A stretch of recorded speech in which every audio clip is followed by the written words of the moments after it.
ನಿಮ್ಮ ಊಟದಲ್ಲಿ oily food ಕಡಿಮೆ ಇರಬೇಕು, ಫ್ರೈಡ್ ಫುಡ್ ಕಡಿಮೆ ಇರಬೇಕು, ಸೊಪ್ಪು ತರಕಾರಿಗಳು ಜಾಸ್ತಿ ಇರಬೇಕು, ಫಿಶ್ ಬೇಕಾದ್ರೆ ನೀವು ತಿನ್ಬೋದು. ಒಂದು ನರ್ವ್ ಇರುತ್ತೆ, ವೇಗಸ್ ನರ್ವ್ ಅಂತೀವಿ, ಬ್ರೈನಿಂದ ಬರುತ್ತೆ.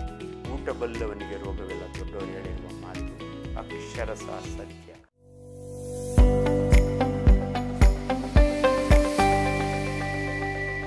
Tobacco in any form, bidi cigarette ಸೇದೋದಾಗಲಿ, ಜರ್ದಾ ತಿನ್ನೋದಾಗಲಿ, tobacco is a very dangerous material. Alcohol ಅಷ್ಟೊಂದಿಲ್ಲ, ಹಂಗೆ ಅಂದ್ಕೊಂಡು ನಾನು ಹೇಳ್ತಿದ್ದೀನಿ ಅಂತ ಆಲ್ಕೋಹಾಲ್ ತೊಗೋಬೋದು ಅಂದ್ಕೋಬೇಡಿ. ಬಟ್ ಇಷ್ಟಂತೂ ನಿಜ, ನಿಮ್ಮ ರಿಸ್ಕ್ ಫ್ಯಾಕ್ಟರ್ಸ್ನ ನೀವು ಕಡಿಮೆ ಮಾಡಿಕೊಂಡ್ರೆ, ಸೊ ಏನಂದರೆ ಭಾಳ ಇಂಪಾರ್ಟೆಂಟು, ಊಟ ಬಲ್ಲವನಿಗೆ ರೋಗವಿಲ್ಲ, ದೊಡ್ಡವರು ಹೇಳಿರುವ ಮಾತು ಅಕ್ಷರಶಃ ಸತ್ಯ. ನಿಮ್ಮ ಊಟದಲ್ಲಿ ರೆಡ್ ಮಟನ್ ಕಡಿಮೆ ಇರಬೇಕು, ಆಯಿಲಿ ಫುಡ್ ಕಡಿಮೆ ಇರಬೇಕು, ಫ್ರೈಡ್ ಫುಡ್ ಕಡಿಮೆ ಇರಬೇಕು, ಸೊಪ್ಪು ತರಕಾರಿಗಳು ಜಾಸ್ತಿ ಇರಬೇಕು, ಫಿಶ್ ಬೇಕಾದ್ರೆ ನೀವು ತಿನ್ಬೋದು. ಸೊ ನಿಮ್ಮ ಊಟ, ನೀರು ಜಾಸ್ತಿ ಕುಡಿಬೇಕು, ಇದು ಇಂಪಾರ್ಟೆಂಟು. ಹ್ಯಾಬಿಟ್ಸು, ಸ್ಮೋಕಿಂಗ್ ಬಿಡಬೇಕು, ಭಾಳ ಇಂಪಾರ್ಟೆಂಟು. ಅವಕಾಶ ಸಿಕ್ಕಿದಾಗೆಲ್ಲ ವಾಕ್ ಮಾಡಬೇಕು. ನೀವು ಲಿಫ್ಟ್ನ ಅವಾಯ್ಡ್ ಮಾಡಿ ನಿಮ್ಮ ಆಫೀಸ್ನೊಳಗೆ. ದಿನಕ್ಕೆ ನೀವು ಮನೆ ಹೆಣ್ಮಕ್ಳಾದರೆ ನಾನು ಕೆಲಸ ಮಾಡ್ತೀನಿ ಅಂದ್ಕೊಂಡ್ರೆ, ನೀವು ಕೆಲಸ ಮಾಡಿದರೂ ಕೂಡ at least 45 minutes in a day, at least 5 days in a week walk ಮಾಡಿ ಅಂತ ಹೇಳ್ತೀವಿ ನಾವು. ಸೊ ಡಯಟ್, ಎಕ್ಸರ್ಸೈಸ್ ಇವೆರಡು, ಆ್ಯಂಡ್ ನಿಮ್ಮ ಟೆನ್ಷನ್ ಅದನ್ನು ಬಿಡಿ. ಅದನ್ನು ಬಿಟ್ಟರೆ ನಿಮಗೆ ಹೃದಯಾಘಾತ ಆಗಲ್ಲ. ಹಂಗೆ ಕಂಟಿನ್ಯೂಯೇಷನ್ ಮಾಡಿಕೊಂಡು ಹೃದಯ ಸ್ತಂಭನ ಅಂತ ಹೇಳಿದೆ ನಾನು ಆಗಲಿ. ಯಾಕೆ ಹಾರ್ಟ್ ನಿಂತು ಹೋಗುತ್ತೆ ನೋಡಿ, ನಮ್ಮ ಹೃದಯ ತನ್ನ ಪಾಡಿಗೆ ತಾನು ಕೆಲಸ ಮಾಡ್ತಾ ಇರುತ್ತೆ. ಅದಕ್ಕೆ ಒಂದು ನರ್ವ್ ಇರುತ್ತೆ, ವೇಗಸ್ ನರ್ವ್ ಅಂತೀವಿ, ಬ್ರೈನಿಂದ ಬರುತ್ತೆ. ಬ್ರೈನ್ ಸುಪ್ರೀಂ ಆರ್ಗನ್ ಕಂಟ್ರೋಲ್ ಮಾಡುತ್ತೆ. ನಿಮ್ಮ ಹಾರ್ಟು ಒಂದು ನಿಮಿಷಕ್ಕೆ ಎಷ್ಟು ಸಾರಿ ಹೊಡ್ಕೋಬೇಕು ಅಂತ ಬ್ರೈನ್ ಡಿಸೈಡ್ ಮಾಡುತ್ತೆ.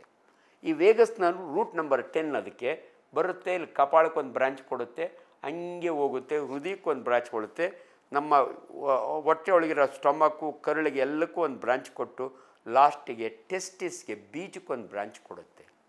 ಇದನ್ನು ಯಾಕೆ ನಿಮ್ಗೆ ಹೇಳಿದೆ ಅಂದರೆ, ಚೆನ್ನಾಗಿರೋ ಹೃದಯನೇ ಟಕ್ ಅಂತ ನಿಂತು ಹೋಗುತ್ತೆ. ಅದನ್ನು ಕಾರ್ಡಿಯಾಕ್ ಅರೆಸ್ಟ್ ಅಂತೀವಿ. ಯಾವಾಗ ಜಗಳ ಆಡ್ತಿರ್ತಾರೆ ಗಂಡ ಹೆಂಡತಿ, ತೆಗೆದೊಂದು ಕಪಾಳ ಹೊಡಿತಾನೆ, ಸತ್ತು ಬಿದ್ದಿರ್ತಾಳೆ. This is called cardiac arrest. ಇಬ್ಬರು ಜಗಳ ಆಡ್ತಿರ್ತಾರೆ, ಹುಡುಗರು ಜಾಡಿಸಿ ಅವನು ಬೀಜಕ್ಕೆ ಒದಿತಾನೆ ಅಥವಾ ಬೀಜ ಈಚಿಕ್ತಾನೆ, ಸತ್ತು ಬಿದ್ದಿರ್ತಾನೆ. ಇದು ಕಾರ್ಡಿಯಾಕ್ ಅರೆಸ್ಟ್. ಅಮ್ಮ ಏನೋ ಮಾಡ್ತಿರ್ತಾಳೆ, ಸಡನ್ನಾಗಿ ಫೋನ್ ಬರುತ್ತೆ, ಅಮೇರಿಕಾದಲ್ಲಿರುವ ಮಗ ಆಕ್ಸಿಡೆಂಟಾಗಿ ಸತ್ತೋದಂತ. ಅಮ್ಮ ಹಂಗೆ ಸತ್ತು ಬಿದ್ದಿರ್ತಾಳೆ. ಇವು ಭಾಳ ಇಂಪಾರ್ಟೆಂಟು. ಸೊ ಆದ್ದರಿಂದ ಮನುಷ್ಯನಿಗೆ ಆ ಎಕ್ಸೈಟ್ ಆದರೆ, ತುಂಬ ಸಂತೋಷ ಆದರೂ ಸತ್ತು ಹೋಗ್ತಾರೆ. ಎಷ್ಟೋ ಜನ ಯಾರಿಗೋ ಎಷ್ಟೋ ಕೋಟಿ ಲಾಟ್ರಿ ಹೊಡೆದು ಅದನ್ನು ತಗೊಳ್ಳೋಷ್ಟೊತ್ತಿಗೆ ಸತ್ತು ಬಿದ್ದಿರ್ತಾನೆ. ಹಾಗಾಗಿ ಅತಿಯಾದ ದುಃಖ, ಅತಿಯಾದ ಸಂತೋಷದಿಂದ ನಿಮ್ಮ ಹೃದಯ ನಿಂತು ಹೋಗುತ್ತೆ. ಇದನ್ನು ನಾವು ಕಾರ್ಡಿಯಾಕ್ ಅರೆಸ್ಟ್ ಅಂತೀವಿ. ಅಂದರೆ ನಿಂತು ಹೋಗ್ಬಿಡುತ್ತೆ ಹೃದಯ. 5 ನಿಮಿಷ ಹೊಡ್ಕೊಳ್ಳಿಲ್ಲ ಅಂದರೆ ಮನುಷ್ಯ ಸತ್ತು ಹೋಗ್ತಾನೆ. ಅದನ್ನೇ ನಾವು ECG ಫ್ಲ್ಯಾಟ್ ಬಂದರೆ ಡಿಕ್ಲೇರ್ ಮಾಡೋದು. ನೀರಿನಲ್ಲಿ ಮುಳುಗ್ತಾರಲ್ಲ, ಅದರಿಂದನೇ ಸತ್ತೋಗೋದು. ನೀರು ಮುಳುಗ್ದಾಗೆ ಉಸಿರಾಡೋಕ್ಕಾಗಲ್ಲ, ಹೃದಯ ನಿಂತು ಹೋಗುತ್ತೆ, ಹಂಗೆ ಸತ್ತೋಗೋದು.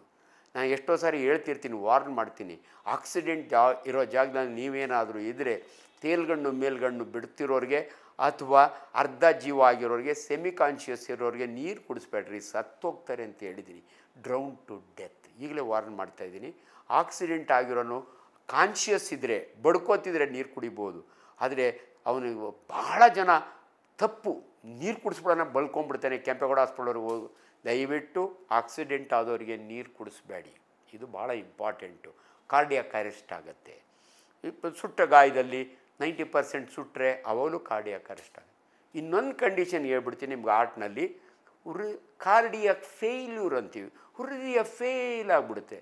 SSLC ಎಕ್ಸಾಮ್ ಹುಡುಗ ಫೇಲ್ ಆಗ್ತಾನಲ್ಲ, ಹಂಗೆ ಹೃದಯ ಯಾಕೆ ಫೇಲ್ ಆಗುತ್ತೆ ಅಂದರೆ, ಹೃದಯಕ್ಕೆ ಎಲೆಕ್ಟ್ರಿಕ್ ಆಕ್ಟಿವಿಟಿ ಬೇಕು.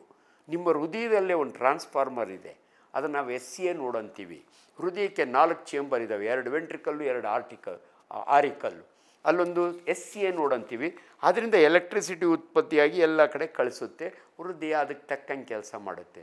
ನಿಮ್ಮ ಎಲೆಕ್ಟ್ರಿಕ್ ಆಕ್ಟಿವಿಟಿ ಕಡಿಮೆ ಆದರೆ, ನಿಮ್ಮ ಟ್ರಾನ್ಸ್ಫಾರ್ಮರ್ ವೀಕ್ ಆಗಿಬಿಟ್ರೆ, ಡಯಾಬಿಟಿಸ್ ಇರ್ಬೋದು ಅಥವಾ ಹೈಪರ್ಟೆನ್ಷನ್ ಇರ್ಬೋದು, ಅಂಥ ಟೈಮ್ನಾಗೆ ನಿಮ್ಮ ಹೃದಯ ಒಂದು ನಿಮಿಷಕ್ಕೆ 72 ಟೈಮ್ಸ್ ಹೊಡೆಯಲ್ಲ, 56ಕ್ಕೆ ಬಂದುಬಿಡುತ್ತೆ.